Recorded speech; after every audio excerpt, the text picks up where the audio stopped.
Hello everyone! Eto po, sinamahan ko yung aking pamangkin na dumalaw sa kanyang lola dahil minsan din lang siyang umuwi dito sa Mindoro. Kaya dinadalaw niya yung, syempre, mga mahahalagang tao sa kanya. At sinamahan ko nga yung aking pamangkin. Dito medyo maputik yung daan. At eto po ay medyo malapit po sa ilog. Kaya yan, ganyan.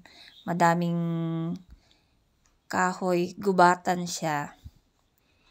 At medyo kakunti yung nakatira dito. Yan, nagmotor kami pero naglakad na lang ako dito kasi natatakot ako baka ma-slide yung motor. Magdagasa pa kami kaya nilakad ko na lang para mas safe. Natakot matumba. Ayan, dadaan ako dito sa tulay. Ginawa nilang tulay para makatawid sa kabila. Ito yung sapa. May palaisdaan sila, may mga nakalagay dyan na tilapia. Inaalagaan nila pang ulam. At hindi ko na nga nakilala yung kamag-anak namin.